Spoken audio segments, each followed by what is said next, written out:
I want to start by saying this is heavily race related. Okay. Bad start. And Bad start. They say home is where the heart is, so I wonder why a motherfucker always feeling heartless. Welcome to Doubly Negative. As always, my name's Chris, here with my friend Kyle. Kyle, how are you? Hey, Chris, I'm doing good. How you doing?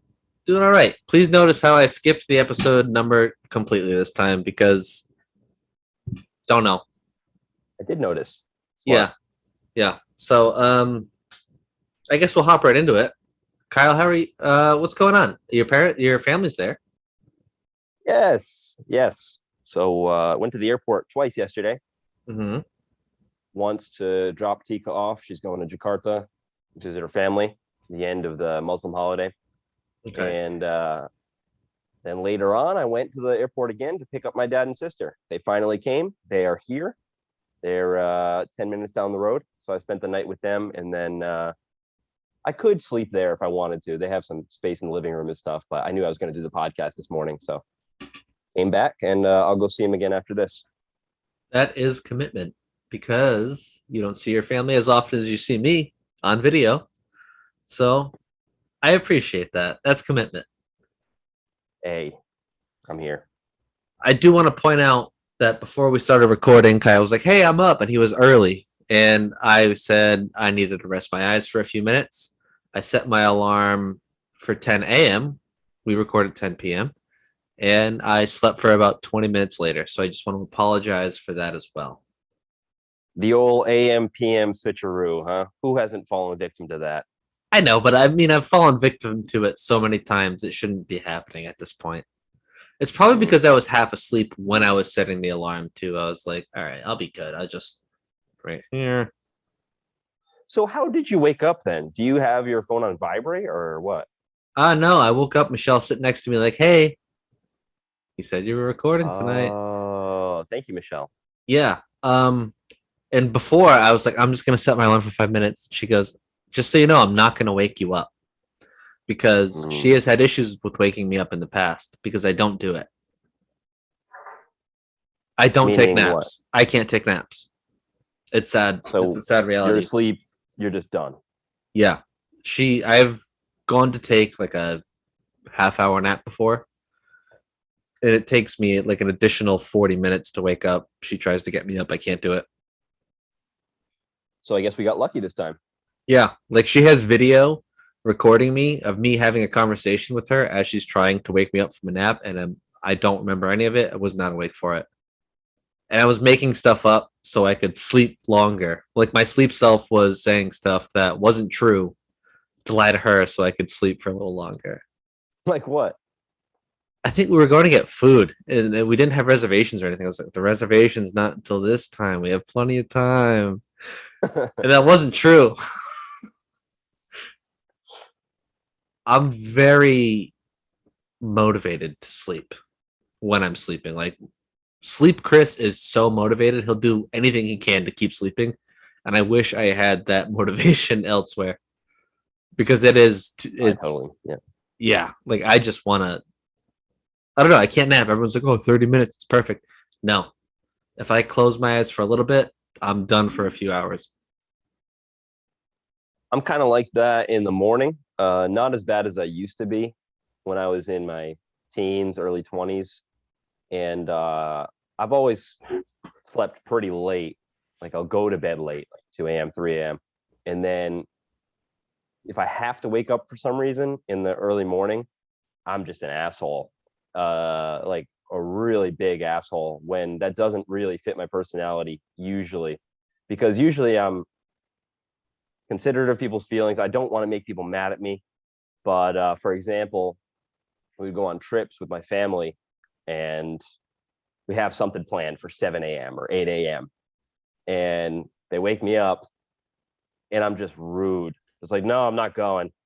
Like, we have it planned. We booked the ticket. No, I don't care. Fuck like, you, like not that. My problem. Yeah. It it's is like crazy. A totally different personality. It's crazy how like lack of sleep or lack of like not lack of food, but hunger can make you a completely different person. Yeah. And it's not like a weird thing either. It's very common where you go from nice person to just complete piece of garbage with a slight discomfort, hunger, Yeah. sleep All deprived. those biological drives are like that. Yeah. And I think you and I are fairly lucky to not be so pervy. But that old radio show I used to listen to, Opie and Anthony, they would talk about the perv switch. And there's so many news stories of, the guys in the trains, right? They Yeah. start groping women or whatever, right? These are, a lot of them are probably guys with families. Wait, I've never heard normal, that upstanding. before. Where they just become absolute perverts. People become Well, it was kind of like their term for what okay. happens in a guy's brain. Yeah, but then you went to groping passengers, and I'm like, okay, that's pervy. So that was why I was like, oh, so it's actually, but not just that, but complete douchebag, etc. Yeah. Yeah. So all those biological drives, they'll override your personality and make you into just like a zombie craving whatever the thing is sometimes. Yeah. I don't know. I can't help it. I've tried. Whatever. Moving on. So before your family got there, you were pretty stressed out about a lot of things to get stuff ready for them so their trip would be as good as possible. In hindsight, are you seeing that you shouldn't have been as stressed out as you were? Kind of like, oh, I stressed a little too much over that. I think I wish I was more mentally centered, so I didn't have that talk. But as for what I did and how it came together, I say it worked out pretty well. No regrets. Okay. Okay. And Yeah, I did have because to stress as much as I did to find the place I did and get everything ready. But yeah, so they got here and I was a little bit worried because I was texting my sister when she got off a flight before we met. And she was saying that my dad was a little irritable. And I already started having these negative fantasies of what might happen. Like, shit, he's not going to like it here. He's going to be disappointed. He's going to want to go home, compare it to everything back home. But it wasn't like that at all. I think maybe just a long flight had him in a little bit of a mood or whatever. But we got to the villa and they both loved it. Their bikes were delivered already. I rented 2 bikes for them.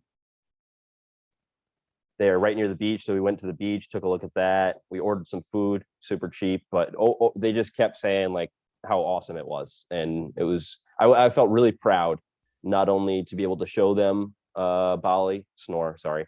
yeah, I've been sleeping since you started describing the trip. I'm gonna be honest. I told you I was tired, and this is what you start with. Like, get on with it. Set another alarm for 30 seconds. Yeah. But yeah, I felt really proud to show them the place that I love, and also that I did a decent job setting it up, so they're pretty comfortable here. Yeah, you get that sense of accomplishment too. Like, look what I gave you while you were here. I made sure you enjoyed your vacation. You didn't just go on some vacation and you had to do all the shit for yourself. I had bikes delivered, motherfucker.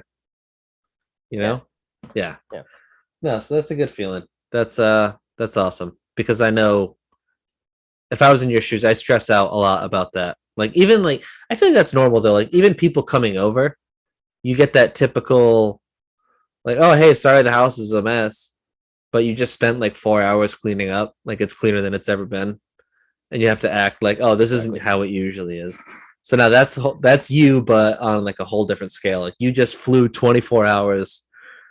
I don't know if that's accurate. You just flew a lot of hours. 24 hours. Got it. To come here. I really hope And I take like personal ownership of all these things that doesn't make sense at all, because I want them to. I have this idea like I love this place. I hope they love this place. I hope they see what I like about it. So all these strange things, like the way people drive or the roads or all these sorts of things, I'm like, I hope this isn't disappointing them. But that part is definitely something I wish I could get better at that whole mental part, because that's just stupid. There's nothing I can do about that, but it's there. I do have a question. Do you find yourself turning into a little bit of a politician? Like making things that bother you in Bali that are like kind of annoying and like kind of downplaying them a little bit. Like for example, the crazy traffic, like, oh yeah, this is gonna be they're doing something over here that's gonna make this great, huge. Like, do you find yourself turning into that a little bit? Yeah, totally. It's hard not to. Like, oh, I know this really bothers me. I don't want it to bother them. I want them to see how great this is and not judge it just on that one fact. So I'm gonna just dress this up as much as I can. Absolutely. Yeah, I'm a politician right now. Yeah. That's a funny way to put it. That's the only way I could think of saying it. Politician. I feel like that's the best way of saying it. I'm not even going to try to look for that. It kind of reminds me of something from my childhood that I think is a nice window into the personality of Kyle. I'll never forget this. Go on. So we would be at my grandma's house a lot, like my dad and my mom, the family, but then there's a lot of other adults there. And sometimes they would have arguments, real or in jest. And I guess I was always trying to make them stop. I was always trying to like resolve the conflict, even as a very little kid. And I think it was one of my aunts that called me the diplomat. I got that nickname as like a 8-year-old or 9-year-old. You're like, diplomat, sure. Don't know what that means, but I like it. Yeah, because I really hated conflict. And I was always trying to say like, no, he doesn't mean it. Like I was like apologizing for the other adults to the adults. So that does say something about my personality. I'm not sure what exactly, but I always remembered that. Yeah, I'm sure that kind of translates into you kind of even avoiding conflict in your personal relationships at any cost, probably, if I had to guess. Yes. Yeah, I think I was kind of similar when I was a child too. I don't remember a lot of my childhood, honestly, as far as like I'm trying to like think of examples as you're telling this story that I can kind of compare it to, and I got nothing. But I kind of remember that being a thing. The human mind is wild. I'm like that too. I don't remember a whole lot. It's only what just happened, for example. Something has to spark another memory. That's how in general, right? Associations. Yeah. Because there are times where I'm like, how the fuck did I just remember that? Exactly. And it's because something happened to trigger that memory. And it's like, oh shit, you know? I don't know. It seems like that's the only way it works. I mean, there are some memories you can trigger on your own. I mean, maybe not though. Maybe that's just me consciously thinking they come up naturally, but it's actually sparked by something that happened throughout the day. Yeah. Yeah, I don't know. It's very strange. Maybe I'm just lying to myself thinking like, oh, I just thought of that. Why would I just think of something? Yeah. What's really weird is when you're trying to remember something. And you can't. Yeah, and then all of a sudden it does come. What is that process? I feel like happening? In my head, I'm putting puzzle pieces together. Like I'll have this idea that I know I need to get to. I don't know how to get to it. So I'll start thinking of things closely related enough to the situation where I'm like, oh, that's it. There's that one thing that you think of that's closely enough related to that, even if it's something similar, but not even what happened. But it just triggers that, oh, this is actually what happened. And then sometimes you'll remember it later when you've consciously stopped trying. It'll be a few minutes later or hours later. You go, oh, that's what it was. Yeah. And that's just so strange to me. And I hate that thing where you're thinking about something and you can't think about it. You can't remember it for the life of you. And you're like, this is going to bother me for the rest of my life until I figure this out. And then you forget about that too. Yeah. If I don't kind of recently. If I don't figure this out, I'm not going to sleep until the day I die. I need to figure this out now. And then you just don't. And then it leaves your memory forever. Yep. Yeah. It's, I don't know. So I do want to say I'm a little anxious, Kyle. Why? because you said you had a Larry David-esque situation that you wanted to talk to me, but you had to be careful. We don't have Jake anymore. He's been kind of our, hey, that can't be said guy. Yep. And now you're the, hey, that can't be said guy. And you're always the, hey, we can say anything guy as well. I'm the editor. Yeah, so we're playing a very dangerous game. So I want to know, is your brain firing on all cylinders right now? I know you just woke up. Oh, also, Jeez. a few Wow. things before we get into this. We'll stretch it out a little bit now that you know it's coming up soon. You know, get ready. But you got a haircut and a new microphone. I'm a new man. You're a whole new man. So maybe you are gonna tiptoe around this carefully and not regret it afterwards. The new Kyle wouldn't do that. We'll see. Okay. I'm fucking So- stressed. Okay. I want to start by saying this is heavily race related. Okay. Bad start. And Bad start.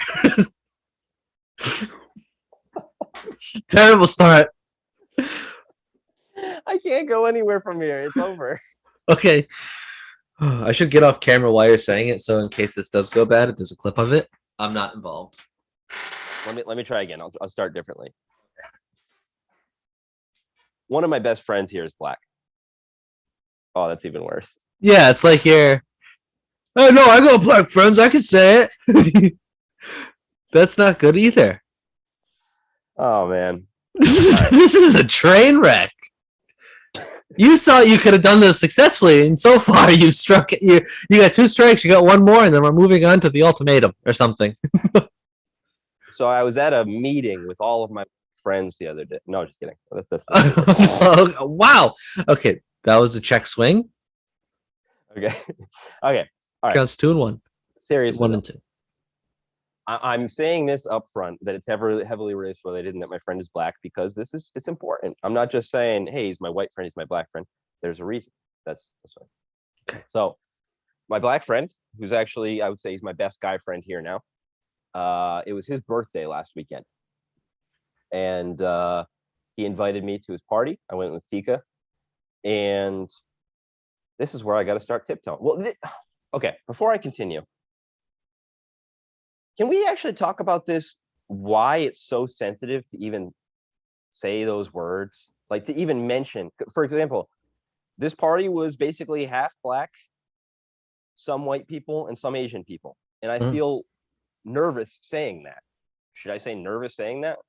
No, I feel like it makes sense. We're in a state of just heightened awareness of like what people are saying in public forums because you don't know who's going to take offense to it. You don't know who's going to overreact to it, or I'm not even saying people overreact to it, but you know, like I said, who might be like, that's not okay to say. Like, we don't know who's gonna, I don't know. Right. And that's like, we might have talked about this before, so I apologize if we have, but and this is something a lot of people talked about before, but it just, people are so quick to jump to thinking your intentions are bad, to call you racist or hateful in other situations. And this is the whole argument where it's the words versus the intent. And I mean, you look at social media, Reddit or Instagram or something, if you even mention race, people call you a racist. In any And facet. It's just, that word is just, it doesn't even mean anything anymore because people don't apply it to real racism. The amount of times it's used on real racism versus not racism is, it's not used correctly anymore. And even saying what I've said already, some people are probably saying he's racist for even knowing there's black people there. Like, Yeah. am I saying anything worthwhile here? No, I mean Well, it makes sense. It's just in the times we live in, it's sensitive. So us as Yes. people, like we're 2 white guys, right? We don't feel like we have a right to talk about certain things because honestly, we don't. Like we can't say, oh, from this perspective, this is how it should be because it makes sense to me. Right. So for us, even mentioning like race or who was there, what their ethnicity was, but it's one of those things where we're just scared at the moment because we don't know if it's going to offend someone, if it's coming from a place of ignorance. It's just us talking. Because that's another huge thing too. Some people will say things that aren't racist, but it comes from a place of ignorance. Like it's not inherently racist when a certain statement someone says, but they're just saying it from the brain of a white guy that's never had to deal with it, you know? Yes. That's almost worse. Not worse. See, I don't think it's worse, but it's just as bad as you know, being actually Racism? racist. Fuck no, it's not. It's Not even not. close to as bad. Well, yeah, I guess, but it's just it Real depends. racism It depends on the real. stance you're making, I guess, if it's coming from an ignorant standpoint. It's Maybe it depends situational. on maybe it depends on if you can be swayed, because if you're ignorant but open, then I don't think there's any crime there at all. Depending on what you said. If you said something that's pretty rough, maybe someone can correct you or something, but compare that to saying something racist like you are bad because you're this color. That's so different. Yeah, yeah. No, you're right. Maybe I just got a little carried away there. I was trying to make a clip. Yeah, I was trying to Well, get a clip no, for the TikTok. I'm glad you said it though, because I feel like that's kind of the space I was occupying in this situation. I think, and I'll get into the situation, but I think I was kind of put in that box as the ignorant white boy that shouldn't be talking. And I felt it was unfair. But so even, and you made a really good point too about how we're sensitive, even talking, telling what happened. That's the crazy part. So when I tell the story, I'm going to try to say just facts and no opinions on anything else. If I just stick to the facts, that can't be bad, right? See, that's even tough too, because It all depends on the facts that you're saying, and what you're saying. That all depends too, because some people see things as fact that maybe aren't. I don't know. I don't know. I don't know, Kyle. I'm just scared. That's all. Well, I think the setup has made it. It can't possibly be as bad as the setup.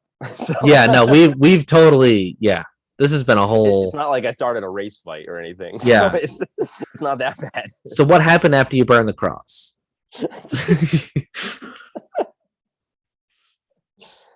Oh man. Okay. So I'll let you go with it.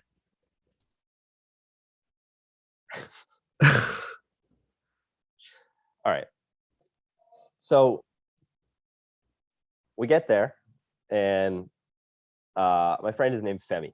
I really, me and him were pretty close. I met him at the gym. Great dude. I'm saying this to up my credit now with the community. He'll be on the next episode.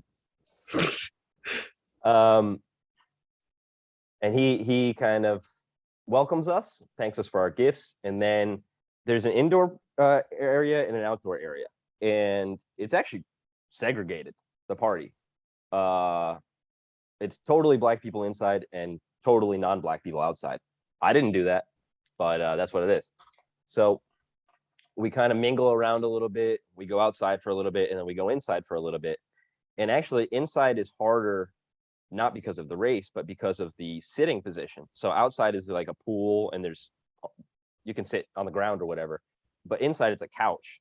So I'm with Tika the whole time, and we had to be like, oh, can we sit there? So now it's just me and Tika, and everybody else is black. And I've met two of them before at Femi's other thing, and I really like them. It's a couple. And anyway, we're sitting there, and oh man, this is so hard. I'm so scared. I feel like I've already made a mistake. Should we start the episode over? If it's this, I mean, usually you're a talk first and then edit out later kind of guy. Huh. You know, so the fact that you're this, Well, I use the word them, but should I use the word them about people in general or not only? That's okay, right? I don't know. See, this is not good. I don't know. This is, I don't, maybe this is an off air story. Oh, we're gonna get canceled.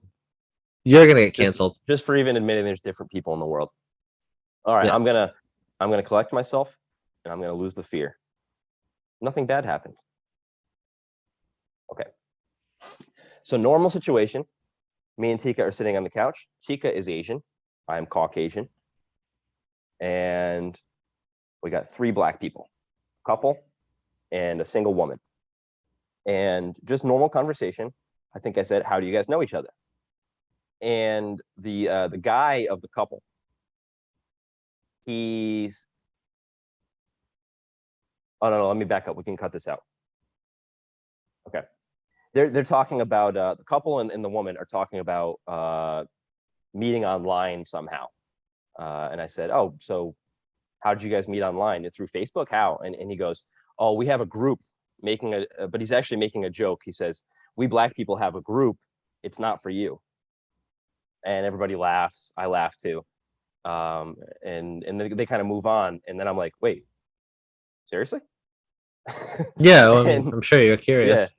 yeah. And he says, "No, there is. Yeah, there's a group of black people here in Indonesia, and that's how we meet each other. We're from the same background. There's not many of us traveling, and that's how we meet each other." And I was like, "Oh, that's cool." And I think I asked maybe another question like, "Oh, is that how you met Femi too?" Something like that.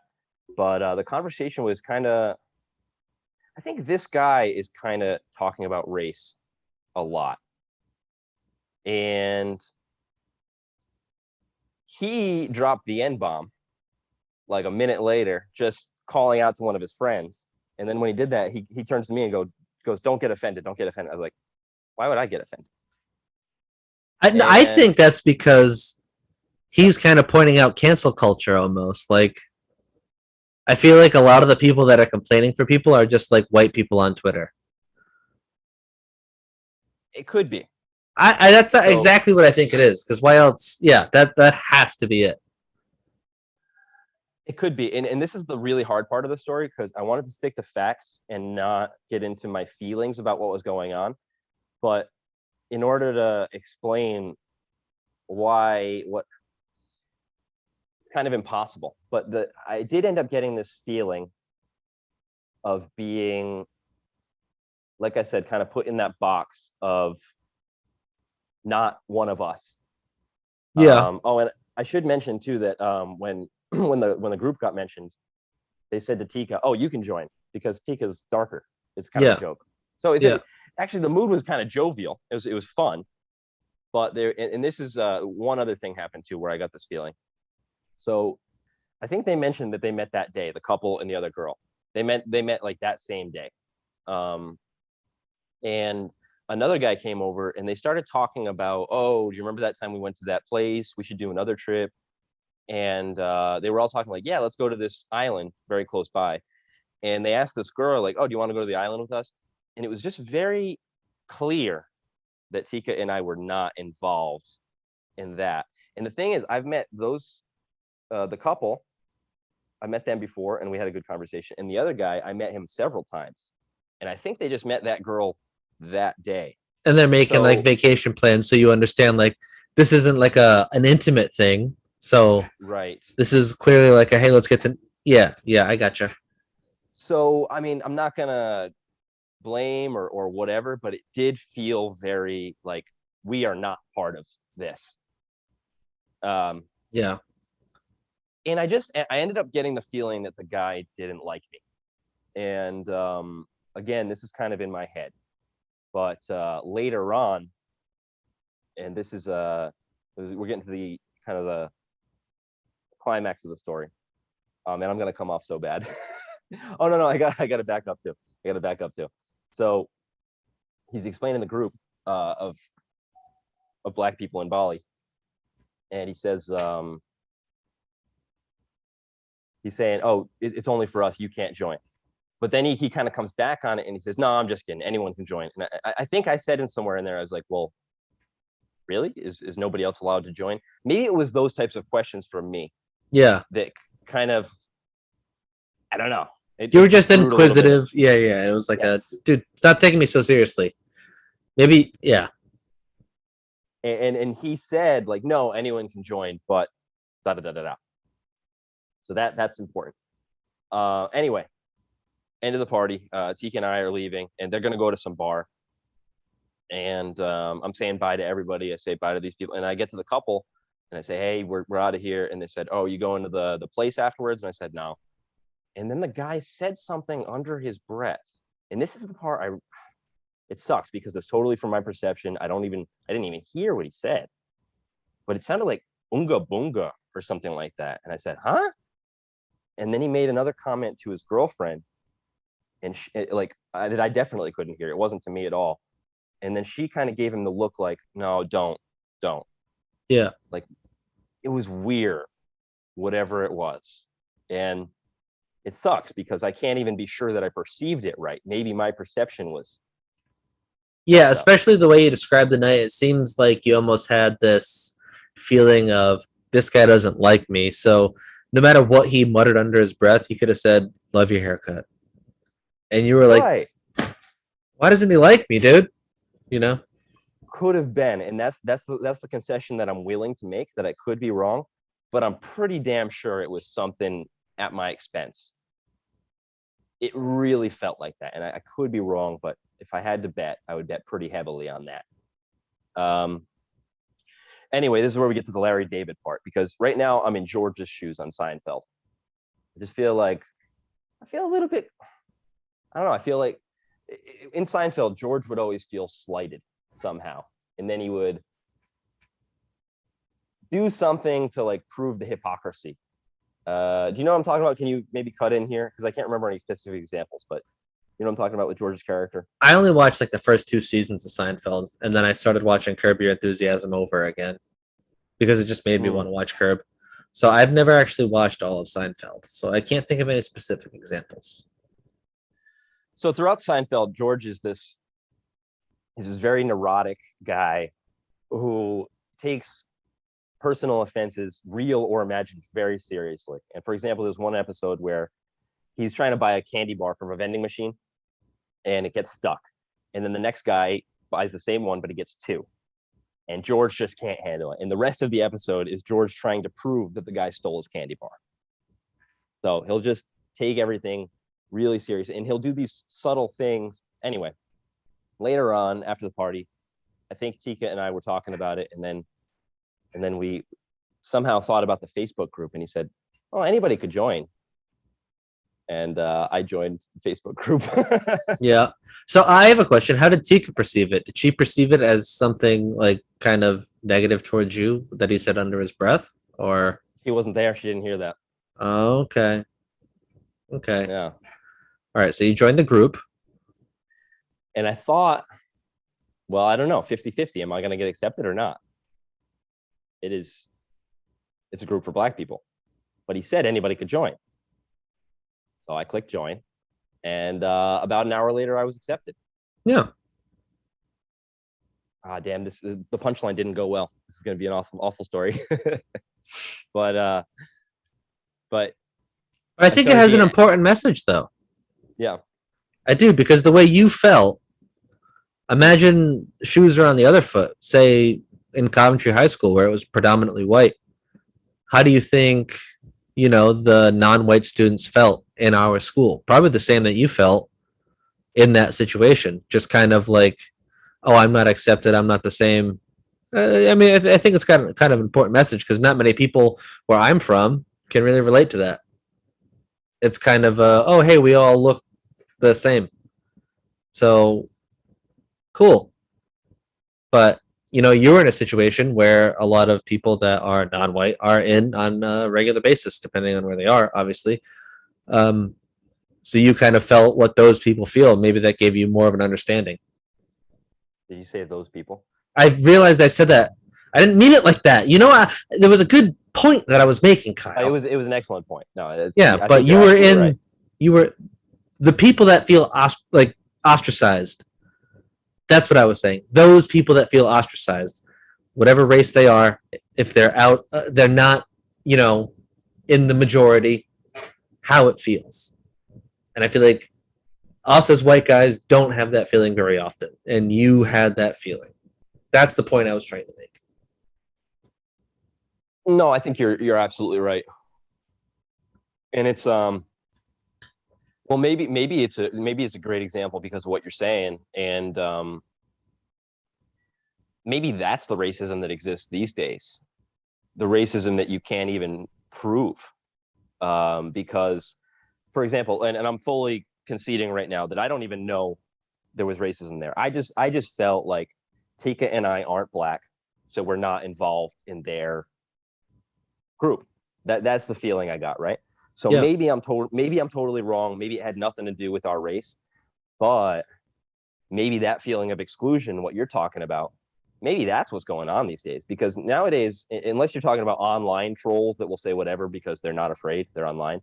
But real life racism is fairly rare, I think. But maybe that feeling is what's going on more. It is those that things, subtle feeling. Yeah. those things that aren't very obvious. You know, oh, we picked this guy for the job. It doesn't say this is why we did it. It's not very explicit reasons why they did it, but it could be in the back of their head, or you know, stuff like that. And maybe that's why. I mean, we've talked about it before, where people like kind of hurl mean insults at people that they don't really know. Why do they go to that most hurtful thing, like appearance? You know, like when someone's having an argument and they immediately go to race, weight, height, because that's all they know about the person. So maybe that's why you were assuming this is all they know about me, so it has to be this. True. So that was the easiest option for why you felt you weren't accepted into a group, or like welcomed with open arms, rather. That was the easiest answer. That's the one that springs to mind. Yeah. So,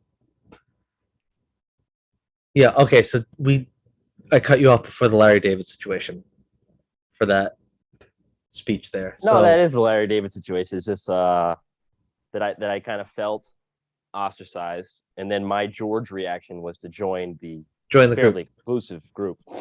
Yeah, I thought it was really funny. No, did you take a look at the other members of the group? We scrolled for a minute, and there was, yeah, I think I'm the only one, as far as I can see. So now you're in a spot where you feel like you should probably leave the group because, you know. Well, I answered a couple questions, and I liked a few posts. Okay. Yeah. So you're contributing, but if someone asks you to leave, don't put up a fight. Just say, I get it. Oh, they can just kick me if they want. Yeah, that's true. But so I want to go back into the Larry David part. Turns out the guy of the couple is one of the administrators of the group. Okay. So he's likely the one that approved me. And I was just thinking, and again, it's a really good George example because a lot of the time it is all in his head. Maybe this is not reality at all, but that's what's going in my head. I'm just thinking, maybe he didn't want to approve me, but he knew he had to because of what he said earlier. Like, oh, it's not an inclusive group. No, just kidding. It is an inclusive group. You know what I mean? Yeah. Like maybe if that conversation never happened and somebody who's white tried to join, they would just say no. Yeah. Right? So I just thought it was kind of funny for that reason. No, it is, but me and you are very over analytical people. Like we overthink about certain situations where most people wouldn't think about it at all. It's just like, oh, cool, he liked me. Could have been as simple as that, you know? But we have to think, oh, is this why? You know? I don't know. And that's part of the reason Seinfeld was so successful, because I think a lot of people do that. But yeah, we're not alone. There's degrees of it. Yes. Yeah. Yes, and I think I take it to the extreme sometimes. with oh, they're doing this because of that, and it's not a good, healthy way to live because it can damage relationships, Oh yeah. friendships, intimate work, stuff like that. And it can close you off to people too, because the funny thing is, and about the guy, the kind of the main character of the story, the first time I met him, I really did like him a lot. And even this time when you're at a party and you don't know a lot of people, you kind of gravitate towards the people that you like talking to. Yeah. especially the Oh, people you that's know are- familiar. I'm gonna go. Yeah. I sought him out a few times because we had a really good conversation the first time we met. And I even kind of kicked myself for not exchanging contacts with him the first time we met. And then after this kind of thing where I felt slighted a couple times, it's I mean, I hope it doesn't go that way, but I do feel like, like if we met again, it could definitely go the other way. We could be friends.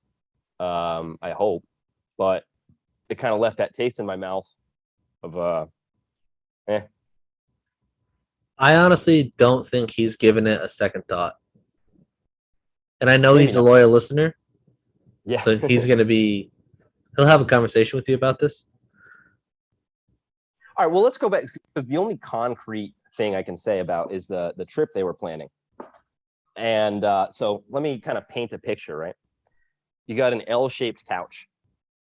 You know what? I want to take a moment here and say Michelle's been bugging me for so long to get an L-shaped couch, and she doesn't listen anymore. I don't think, but They're real nice. they're so nice. Yeah, but I got a nice recliner. You know, I go back. Yep. It's super comfortable. That's the one I fell asleep in before I came in here. So It's a good nice, but it doesn't provide you the cuddling opportunities that I'm sure your lovely wife would appreciate. the L shape. I mean, you're saying the reclining couch that I have doesn't offer cuddling opportunities? Oh, it's not separated, right? No. It's You a got what you need then. it's a couch. Yeah, it's ample cuddling opportunities. My mistake. Yes. So check yourself. Okay, so we got the L-shaped couch, right? Yep. Now, we're smack dab in the middle, me and Tika. The couple is on this prong of the L. Tika and I'm sitting in the corner, right? That's the best at a party. Best seat in the house, probably. That's my favorite seat, absolutely. Best seat in the house. Now, the girl that they just met that day, I believe, is at the other end. So they're across from each other, right? Now, the other guy who I've met several times, and we're on good terms, he's coming over and he's right behind Tika. So they're here, he's there. They got to talk across me and Tika to kind of plan this trip. And That's when the they're kind of, worst. they're kind of saying like, oh, would you be interested in coming? But it's just directed straight at the woman, right past me and Tika. And this talk continued for a couple minutes. And I don't know, I've been on both ends of that type of situation.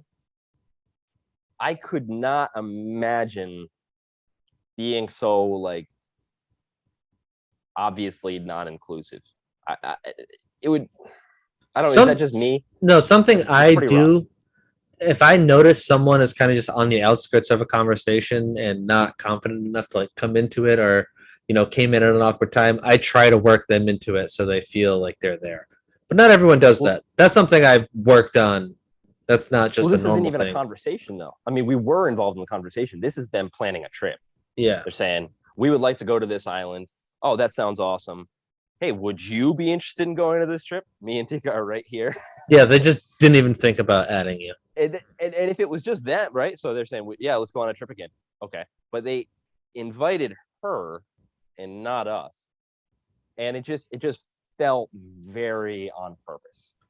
In order to give a fair judgment of the situation, I would have to be there. I'd have to know the tone of the conversation, leading up to the invite. I understand you're trying to be as impartial as possible, but you gotta admit the way I've described it, unless I'm getting something wrong, it is fairly damning. No, I would say in the way that you're describing it, you are correct. But hold on, I dropped something.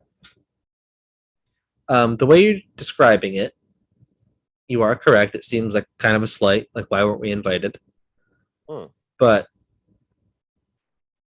seeing things from an outside perspective, is important because you have those ideas in your head, especially with you feeling kind of ostracized before that event even happened. That could affect the way you're feeling about this invite. There's a few things that happened that led up to this that could make you feel that way. It's At the important. very least, I would say it was very impolite. Perhaps not racially motivated. I'll admit that. Perhaps racially motivated. Perhaps not. That's on the card. It's on the But at table. the very least, very impolite. I'll leave it at that. And that type of thing, it will stick with me. That's all I want to say. Is you're in that type of situation, I would at least maybe refrain from talking about it. Like, oh yeah, we'll plan it later. Yeah, like Or- even if you don't want someone involved in plans, don't make them in front of them. That's what I'm saying. Yes, That's all I'm trying to say. Yeah, because and this is I just thought of it from the other perspective.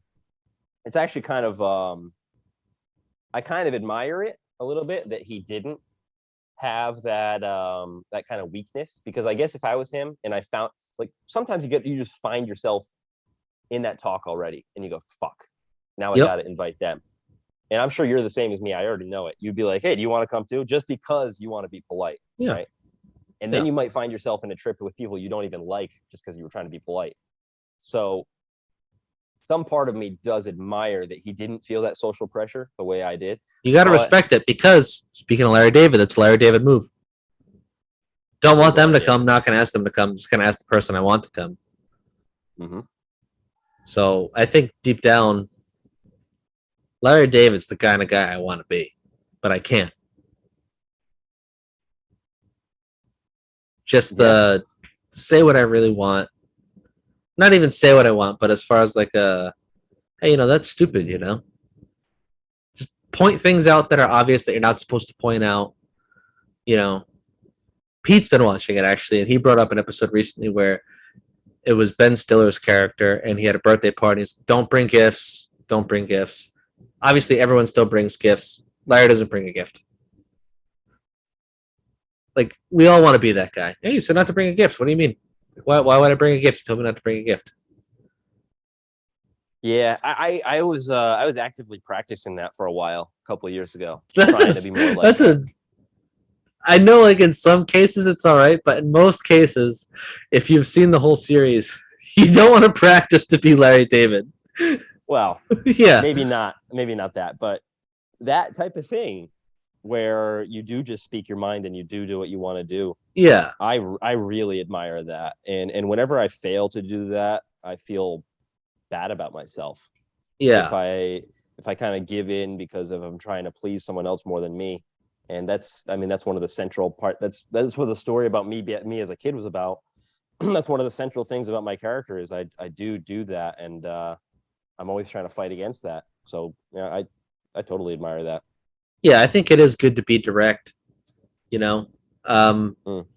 Even in your case, say if the people that were going on that vacation didn't really want you on that vacation, and you did go on the vacation, it would have not been as enjoyable for all parties involved. So being direct and avoiding that polite, oh, you should come, it avoids it for everybody. It isn't true. polite, but if you're not really wanted there, and it's not going to be the same vibe as it would be, and it might not be as great for everyone. It's true. And now I'm just thinking the real, perhaps the real Larry David thing would have been to just be like, we're right here. You're not going to invite us. To kind of call it out. Yeah, that's the Larry David thing. Sounds Yeah. nice. I don't know why we weren't asked. And then just see where it goes. I don't know where that goes. It could have led to something funny. It could have led to something real. Yeah. But instead, I'm here talking about it for an hour with you. Yeah. And yeah, that would have been pretty ballsy, but Message him. I didn't do it. Ask to go on the vacation. Say that vacation sounded cool. Is there a reason why we weren't invited? Yeah. Do that. See where it goes. Report back next week. That now. Did you say you're gonna do that now? It's too late for that now. Oh, I thought you said I'm gonna do that now, and then you reached down, and I was like, "Holy shit, he's gonna do it right now." No. Okay. Yeah, so that's the story. It definitely. I didn't know how it was going to go.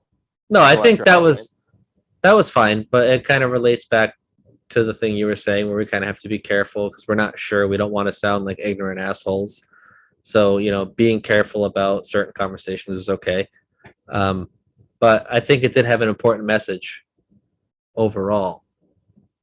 The thing I pointed out earlier, where now Yeah. shoes on the other foot. Well, to be fair, I've been living in non-war Yeah. countries for a few years, so Yeah, it's not rare really to not. you. But for people where I'm from, very rare.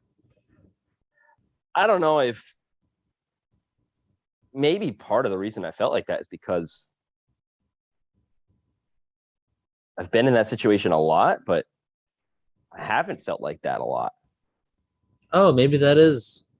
Oh, that's a good point. I don't know. That's kind of going back into it and kind of like trying to give myself credit and my viewpoint credit, which maybe we don't want to do, but it really did feel like that. And usually, yeah, no, I'll stop right there. Stop right there. Okay. Yeah. So I don't think it was too touchy of a story. It's just how you felt in a certain situation, and I think we should be able to talk about how we feel in certain situations. Thank you for giving me that safe space, Chris. Yeah, this is a safe space. If you're feeling triggered, not safe, we should have a safe word. Like what? Don't know. Moving on. I couldn't think of one quick enough. I should have thought of one before I suggested having one. That would have been the pro move, but well, that's like an example of what we're talking about earlier with memory, where you can just remember things, but if someone tells you to try to remember something, you can't. And right now, try to think of a word. All of a sudden, your mind goes blank. It's weird. Yeah. There was actually a clip online the other day I saw where the show is actually pretty funny. I forgot what it's called. It's like street talks with someone where he just kind of walks up to random people and starts asking them questions. But he walks up to someone really aggressively and he goes, think of a woman. Name a woman. Name a woman. And I'll give you $20. Name a woman. And she goes, what? What? Like any woman? Like could not think of a woman's name to say. So yeah. Is that the whole thing? Or is that just one segment? That's one segment of what they're doing. But they did that at one point, and it was. I think it's on Netflix.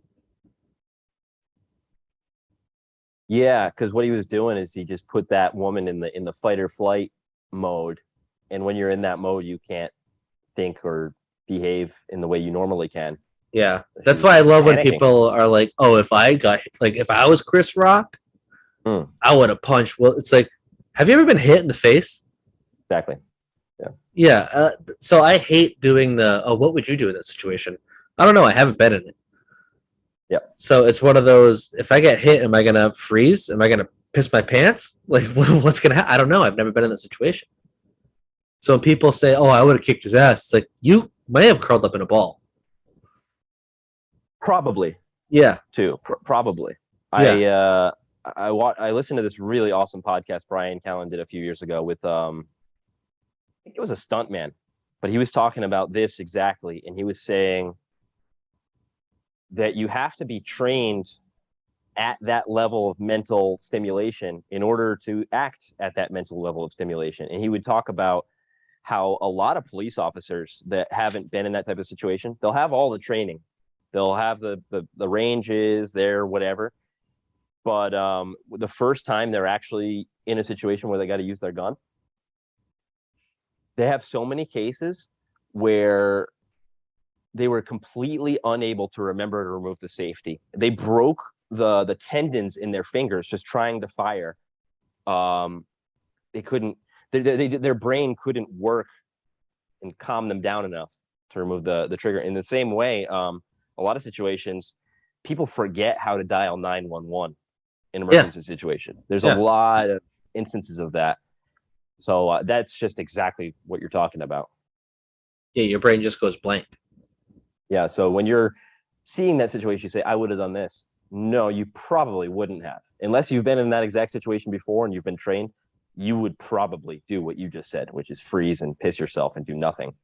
Have you ever been in a situation opposite of that where it was like something, I don't know, for example, I was driving one day and I dropped my phone. I leaned down to grab it. I looked up. There was a car very close to me, and I instinctually slammed on the brakes, swerved in the other lane, and then was fine. But it was like a very. If I had looked up a split second later, who knows if I would be here right now? No bullshit. I was doing 70 going into a dead stop car. Oh Jesus. Yeah. So, have you ever had a moment like that where you instinctually just became James Bond? Because that's the only thing I can think of for me. Everything else, I'd probably piss myself. But it was just like that quick.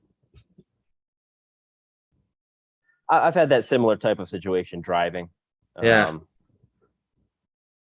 Well, you don't even but, think of it. You just react with what you know. Yeah, and it feels like luck afterwards. Did you have the feeling afterwards where you're like nervous and thinking about what could have happened and kind of blaming yourself? I always have that after those types of situations. I still think about that situation. Yeah. That was years ago. Yep. Because like Michelle was in the car, I think like, what if I just killed my wife because I had to grab my phone on the floor because I was driving? I'm responsible for it. I still think about that. How did she react in the moment? She was fine. She was like, "Oh shit." That's it. Yeah, she was like very cool about it. Yeah. Like, oh, close call. Thank God we're alive. Yeah, and I would do the same thing too if somebody else was driving. That's what I would do. Oh, don't worry about it. It's okay. But if you do it, you're gonna be thinking about it for years. Yeah. I mean, even if I was in, because I'm pretty high alert when I'm in someone's car as it is. I get it's. I'm not like physically feeling anxiety when I'm in someone else's car, but I'm always thinking, "Oh, you're driving a little fast. Oh, you're braking a little late." Like that's constantly going on in my mind when I'm in the passenger seat. I do not like being a passenger in a car, unless it's with someone I trust. I don't know why, but I just don't trust other people's judgment, and to a fault. I hate driving with people like you. But I don't say it out loud. I just freak out internally. Could probably feel it though. Maybe. No, it's not very obvious. Like I'm not like grabbing the fucking. Yeah. I'm like just in the passenger seat. It's Have not you been very in a bad accident? No. Because sometimes that's what causes it. Yeah. No, I haven't ever been in like a terrible accident or anything. It's always on my mind. And I will say, with Michelle, it's awful because she's everywhere but on the road when she's driving. You know, look at that house. Oh, dog. She fulfills the stereotype. She's got ADD. I mean, I can't do it. Like I find myself physically hitting the brakes from the passenger seat.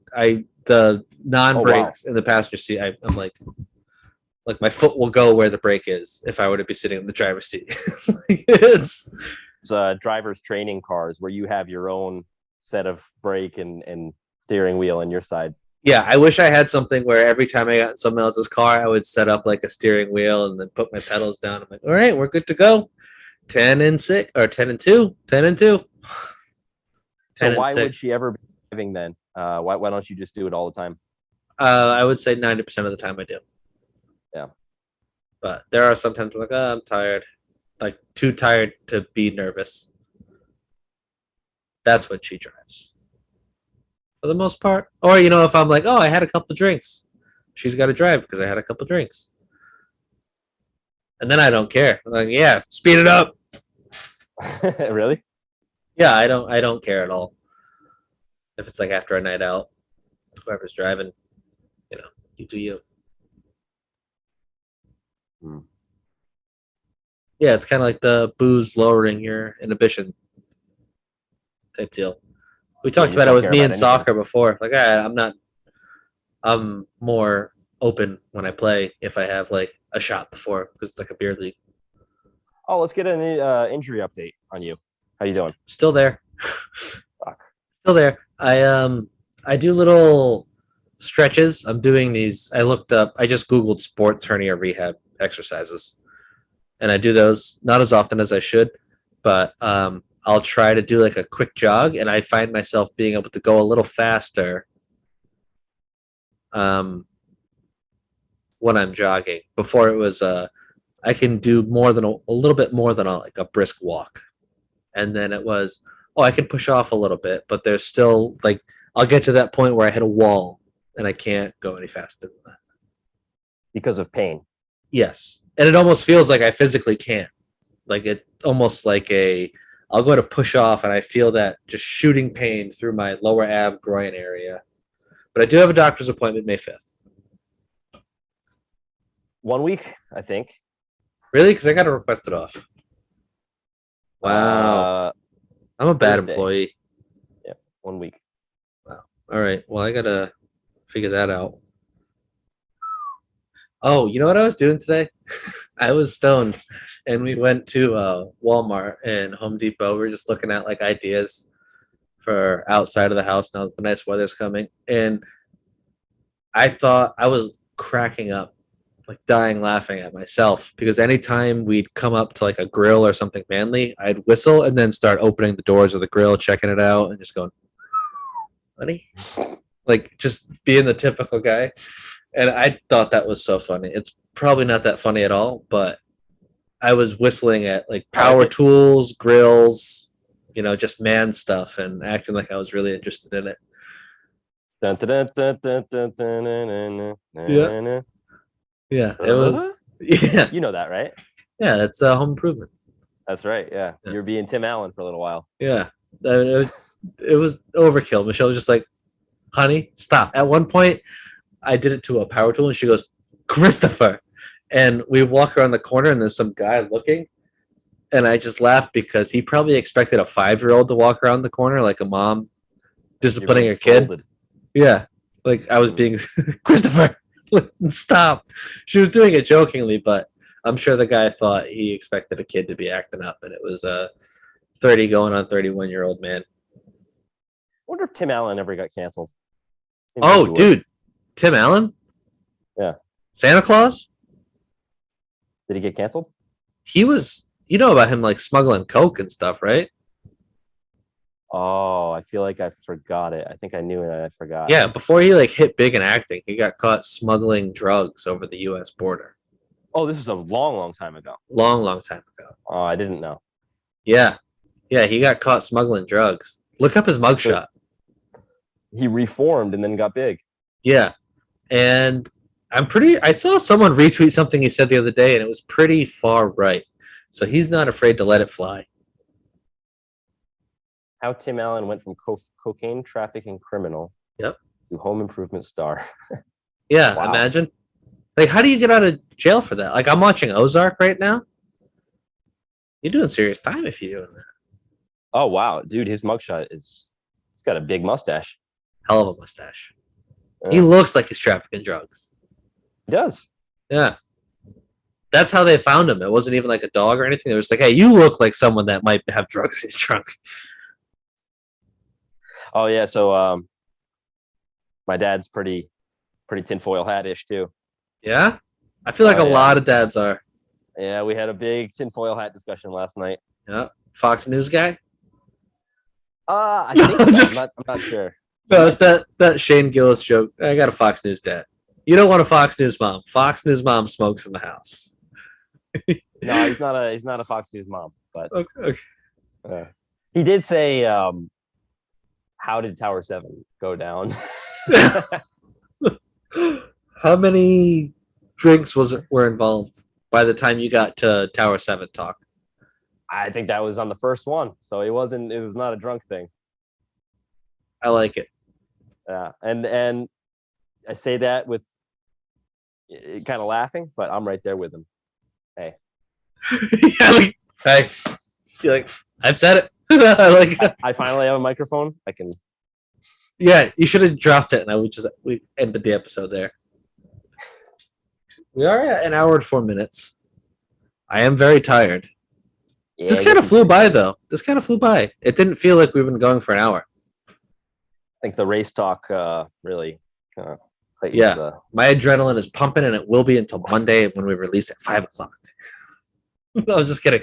No, I think that was completely fine, and it had a good message to it. But the Patreon listeners will get it as soon as possible. Patreon listeners will probably get it tomorrow. Mhm. I'm working from home because I have the flu. Yep. So I will upload it in the morning. I'm not going to wait for it to convert tonight. Also, Michelle and I will be releasing episode 2 very soon because there's a little bit of an update. Excellent. So, thank you guys for tuning in. Patreon, Tito Bulls, Kyle Cast, AX. Is there an AX at the end of yours? ATX. ATX. Kyle Cast isn't even around anymore. Make it doubly Kyle or something, and maybe I'll make mine doubly Chris. It'll be super cute. Can I change that? Change what? Your Instagram handle? Right. Yeah. Yeah, I mean, since I've known you, I've changed mine. It was just like my name before, and now it's Tito Bulls. Oh, okay. I'm gonna make mine Tito Bulls too. Yeah, you at Tito Bulls on Instagram if you want to follow me. At Tito Bulls on Instagram if you want to follow Kyle. His is with a 0 instead of an O in Tito. Yeah, and Patreon.com, YouTube, subscribe, thumbs up, comment, download. Yes, thank you. Bye. Kyle, don't leave rudely this time. This is life being bound to love.